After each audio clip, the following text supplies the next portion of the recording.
Salutare la toți și bine v-am regăsit pe acest canal. Numele meu de pe stand-off este Nicolas So2, adică Nicolas Stand-off 2 și pe nume real de pe YouTube și în viața reală este Nicolas Popa.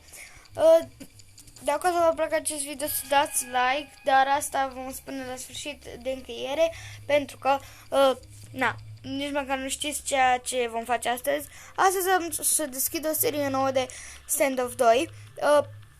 Am level 5 și o să vi se pară ciudat că nu am absolut niciun skin, doar că eu le-am vândut, gen chestiile astea de aici sunt ale mele care le-am vândut cu mai mult gold, pentru că mi-a promis verișorul meu Denis, care a făcut mai multe videouri cu mine, că o să mi le cumpere unul dintre ele, dar nu acesta, pentru că costă prea puțin, și unul dintre astea două, adică ăsta sau ăsta, USP Line sau M16 Facet, mă rog. Și astea deja sunt cumpărate de alții care tot eu le-am vândut. Și fără alte introduceri, haideți să ne jucăm Arm Race, pentru că sunt de-abia ce e prima oară când mă joc stand-off pe... ce armă faină. Mă rog. E prima oară când mă joc Arm Race pe asta, pe telefon, stand-off. Și dacă vreți vă puteți abona, dacă nu, dați scroll, nu știu, faceți ce vreți, dar eu vă spun că fac niște, nu sunt eu genul ăla bun gen să spui că sunt un pro. Sunt un pro, doar că trebuie să mai lucrez și am uitat să-mi fac controlele, adică setările, și de aia o să fiu ca un noob acum, pentru că sunt foarte mic.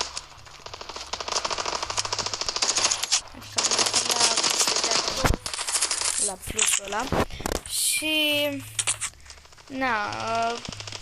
sper să vă placă. Eu o să mai spun ceva pe parcurs, să vă duceți pe TikTok la sfârșit, să căutați Nicolas 05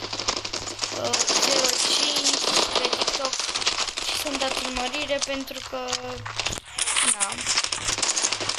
fac niște TikTok-uri destul de faine și n-am mai postat de vreo o zi. Asta nu e mult, doar că... Oh, fuck. Ăla e hacker.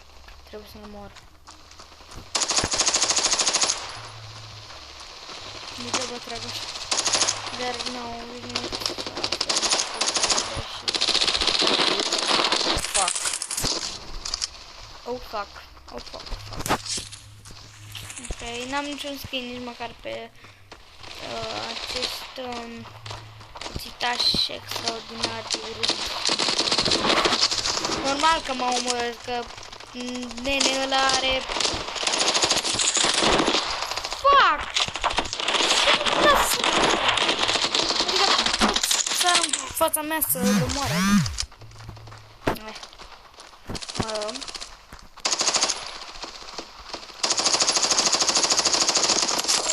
Mamă, ce l-am omorât pe ăla.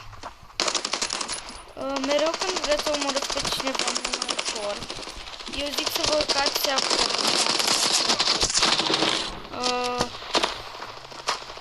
Deci, cum am spus, să vă urcați acolo sus, pentru că foarte bun. Bă, da. E bine, l-am omorât pe ăla. M-am pe 90. Degeaba ai pe 90 dacă mori. Oh, God! Mamă, mă enervează la culme. Deci la culme, frate. Și pur și simplu țin pe... Oh, fuck. Oh, fuck. De ce trebuie mereu să încarc? Probabil în episodul următor o să vedeți și voi cum mi-am făcut setările. Adică o să vedeți punctul, o să vedeți că o să pot să sar imediat. Doar nu o să mai trebuiască să mai fac așa. Să mă vând de crouch și după să sar. Adică o să sar imediat, instant. Și... Oh, fuck. Mai rămâi enervează ăștia. Dar, na, nu trebuie să mergem.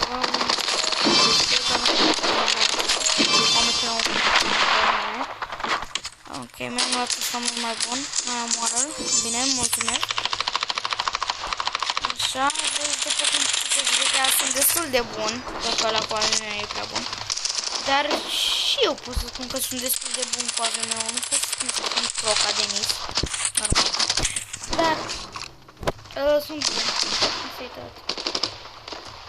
Asta e tot, efectiv. Asta e tot. Da, ei trag de la îndepărtare și e foarte greu să trag de la îndepărtare cu shotgun-ul.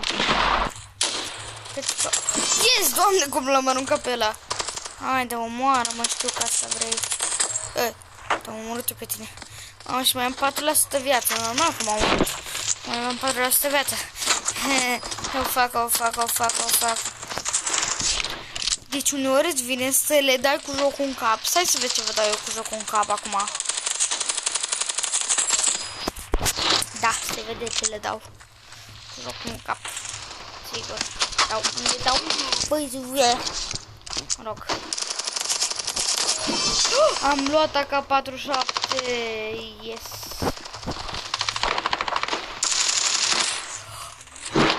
Nu se poate. AK-ul ăla este a meu. Am avut și schimb pe el în caz de nu ați văzut. Acolo unde l-am văzut. Am avut schimb pe el. Și doar că n-am vândut pentru că... am vrut să am mai mult gold. Da, iar am dat un fel total. Dar măcar am luat doar 9 lei. 100 de gold și... nu este că era gen, nu o să vă ia mai mulți bani decât de 9 lei. Adică o să vă ia fix suma pe care scrie acolo. Adică 9 lei, 9 lei să îți ia. Mă rog. Acum, nu știu. Vă recomand și vouă acest joc. Eu l-am luat de pe Play Magazine, îl puteți lua și de pe Happy și de pe Google. Dar să știți că nu e cu bani, este gratis. Puteți să-l întrebați pe Denis despre chestia asta.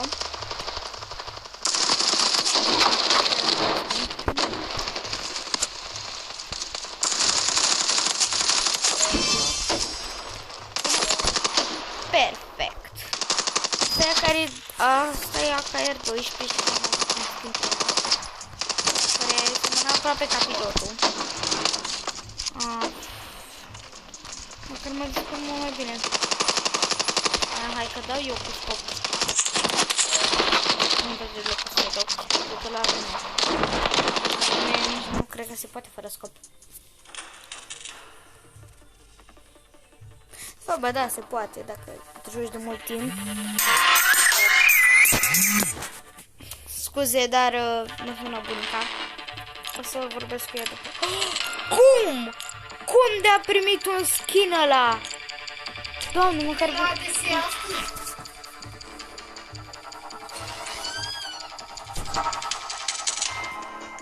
Scuzați, dar o să ies acum pentru că oricum am primit 20 de bani, adică am fost destul de bun.